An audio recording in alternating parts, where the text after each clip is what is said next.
Hi viewers, இன்னைக்கு நம்ம இந்த வீடியோல பார்க்க போற விஷயம் கேட்டீங்கன்னா, போக்கோ தரப்புல இருந்து ஒரு போன் லான்ச் ஆயிருக்கு. இந்த போன் என்ன மாதிரியான ஸ்பெசிபிகேஷன் லான்ச் ஆயிருக்கு, அது மட்டும் இல்லாம இந்த போன் பட்ஜெட் செக்மெண்ட் போன். இந்த போன் உண்மையிலே கொடுக்குற பட்ஜெட்டுக்கு ஒர்த்தா இல்ல இதுக்கு ஆல்டர்னேட்டிவ் இருக்கா, அது மட்டும் இல்லாம இதுக்கு ஆல்டர்னேட்டிவ் என்னென்ன இருக்கு, இந்த போன் ஏன் இப்போ நம்ம பேசுறோம் அப்படின்றதையும் ஃபுல் டீட்டெயிலா தெரிஞ்சுக்கலாம். அதெல்லாம் தெரிஞ்சுக்கிறது முடியும். நீங்க நம்ம சேனல் சப்ஸ்கிரைப் பண்ணிங்க. இதே போல இன்ட்ரெஸ்டா டெக்னிக்கல் கண்டென்ட் பாக்குற உங்க ஃப்ரெண்ட்ஸ்க்கு இந்த வீடியோ ஷேர் பண்ணிட்டு தொடர்ந்து பாருங்க. அந்த போன் என்னன்னு கேட்டீங்கன்னா, போக்கோ தரப்புல இருந்து போக்கோ M7 Plus ஒரு போனை லான்ச் பண்ணிருக்காங்க. இந்த போன் ஏன் இப்போ நம்ம பேசணும்னு கேட்டீங்கன்னா, இதே போன் தான் ரெட்மி தரப்புல இருந்து ரெட்மி 15 என்ற பேர்ல வரப்போது. இந்த போன் என்னென்ன ஸ்பெசிபிகேஷனோட கொடுத்திருக்காங்கன்னு தெரிஞ்சுக்கலாம். இந்த போனை பொறுத்த வரைக்கும் 6.9 இன்ச் கொண்ட பெரிய டிஸ்பிளே நியர் 7 இன்ச் கிட்ட கொடுத்திருக்காங்க. அந்த டிஸ்பிளே LCD டிஸ்பிளே HD+ ரெசல்யூஷனோட 144 Hz ரெஃப்ரெஷ் ரேட்டோட வரப்போது. அது மட்டும் இல்லாம இதுல பாத்தீங்கன்னா Snapdragon 6S Gen 3 என்ற ப்ராசஸரோட வரப்போது. அது மட்டும் இல்லாம இதுல ரெண்டு கேமரா கொடுத்திருப்பாங்க. பேக்ல ஒன்னு 50 மெகா பிக்சல் கொண்ட மெயின் கேமரா, இன்னொரு AI கேமரா ஒன்னு கொடுத்திருக்காங்க. அது மட்டும் இல்லாம 8 மெகா பிக்சல் செல்ஃபி கேமரா கொடுத்திருக்காங்க. இதுல என்ன கொடுத்திருக்காங்க கேட்டீங்கன்னா, ரெண்டு வேரியன்ட் கொடுத்திருக்காங்க. 6GB RAM 128GB variant, 6GB RAM 120GB variant ஒரு வேரியன்ட்டும், 6GB RAM அதாவது 8GB RAM 128GB வேரியன்ட் ரெண்டு வேரியன்ட், 6GB RAM 128 ஒன்னு, 8GB RAM 128 ஒன்னு, ரெண்டு வேரியன்ட் கொடுத்திருக்காங்க.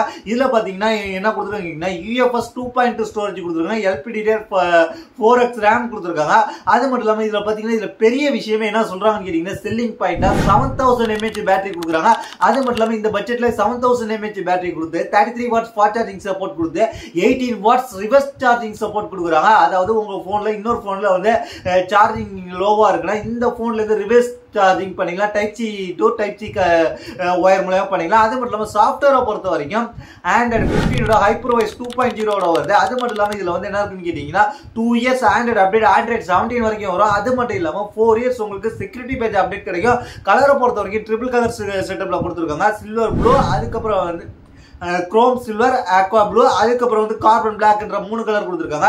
இந்த போன்ல IP64 ரேட்டிங் கொடுத்திருக்காங்க. அது மட்டும் இல்லாம இந்த போன் பிரைஸ பொறுத்த வரைக்கும் 6GB RAM 128GB வேரியன்ட் 13,999 ரூபாய்க்கும், 8GB RAM 128GB வேரியன்ட் 14,999 ரூபாய்க்கு கொண்டு வந்திருக்காங்க. இந்த போன் Flipkartல சேல்ஸ்க்கு வரப்போது. ஆகஸ்ட் 19 சேல்ஸ் வரப்போது. அது மட்டும் இல்லாம இந்த போனுக்கு உங்களுக்கு HDFC, ICICI, SBI bank card இருந்துச்சுன்னா உங்களுக்கு 1000 ரூபாய் இன்ஸ்டன்ட் டிஸ்கவுண்ட் கிடைக்கும் அப்படின்றத தெரிஞ்சுங்க. இந்த போனோட பேஸ் ஹையர் மாடலான 8GB RAM 128GB வேரியன்ட் 14,999 இருக்குது. 1000 ரூபாய் டிஸ்கவுண்ட் பண்ணி 13,999 ரூபாய்க்கு வாங்கிக்கலாம். இந்த போன் உண்மையிலே ஒர்த்தான்னு கேட்டீங்கன்னா, இந்த போன் சில ஆஸ்பெக்ட்ல ஒர்த்து. எதுன்னு கேட்டீங்கன்னா, பேட்டரி செக்மெண்ட்ல ஒர்த்து. கேமரா ஒரே ஒரு கேமரா தான், பேக்ல உள்ள 50 மெகா பிக்சல் மட்டும் தான் மெயின் கேமரா ஒர்த்து. ஆனா IP64 தான் கொடுத்திருக்காங்க அப்படின்றது தெரிஞ்சுங்க. அது மட்டும் இல்லாம இதுக்கு ஆல்டர்னேட்டிவா என்னென்ன இருக்குன்னு கேட்டீங்கன்னா, இதுக்கு ஆல்டர்னேட்டிவா சமீபத்தில் லான்ச் ஆன டெக்னோ போவா 7 5G இருக்கு. இது பாத்தீங்கன்னா MediaTek Dimensity 7300 சிப்செட் அல்டிமேட் சிப்செட்டோட வந்திருக்கு அப்படின்னு தெரிஞ்சுங்க. அது மட்டும் இல்லாம இதுல ஃப்ரண்ட்ல 13 மெகா பிக்சல் கேமரா கொஞ்சம் கூடுதலா இருக்கும் அப்படின்னு தெரிஞ்சுங்க. இதை தவிர்த்து என்ன இருக்குன்னு கேட்டீங்கன்னா, IQல இருந்து ZNX இருக்கு. இதுவும் பாத்தீங்கன்னா MediaTek Dimensity 7300 சிப்செட் தான்.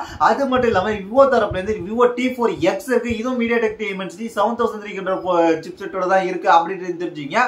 இதெல்லாம் இதுக்கு ஆல்டர்னேட்டிவா இருக்கு. அது மட்டும் இல்லாம இது ஈக்குவலாவே என்ன இருக்குன்னு கேட்டீங்கன்னா, இதோட பிரைஸ் கம்மியாவும் என்ன இருக்குன்னு கேட்டீங்கன்னா, போக்கோ தரப்புல இருந்து M7 Proன்ற ஒரு போன் இருக்கு. அதுல பாத்தீங்கன்னா உங்களுக்கு என்ன கேட்டீங்கன்னா 20 மெகா பிக்சல் ஃப்ரண்ட் கேமரா கிடைக்கும் அப்படின்றது தெரிஞ்சுங்க. இது அதுல அதை விட அது Poco M7 Pro M7 Plus ஓட கொஞ்சம் பெட்டராகவும் இருக்குன்றது தெரிஞ்சுங்க. பேட்டரி ஆஸ்பெக்ட்ல தான் இந்த போன் எல்லாத்தையோட லீடிங்ல இருக்கு அப்படின்னு தெரிஞ்சுங்க. அப்படி உங்களுக்கு பேட்டரியும் மெயினா வேணும்னு நினைச்சீங்கன்னா, நீங்க அதுக்கு நீங்க என்ன பண்ணலாம்னு கேட்டீங்கன்னா, Vivo T4X அல்லது IQ ZNX அதுலயும் பாத்தீங்கன்னா 6500 mAh கொடுத்திருக்காங்கன்றது தெரிஞ்சுங்க. ஆனா அதெல்லாம் ரிவர்ஸ் சார்ஜிங் சப்போர்ட் இல்ல. இந்த செக்மெண்ட்ல இவங்க தான் ரிவர்ஸ் சார்ஜிங் சப்போர்ட் கொடுக்குறாங்க.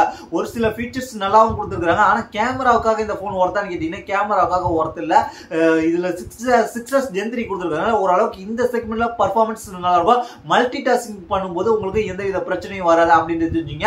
இதுக்கு ஆல்டர்னேட்டிவ் நான் சொல்லியிருக்கேன். அதெல்லாம் கன்சிடர் பண்ணிட்டு இந்த போன் வாங்குறதா இருந்தா வாங்க. இதுதான் என்னோட இந்த போனை பத்தி ஒப்பீனியன். இதை பத்தி உங்களுடைய கருத்து கீழே உள்ள கமெண்ட்ஸ் பண்ணுங்க. தேங்க்ஸ் ஃபார் வாட்சிங்.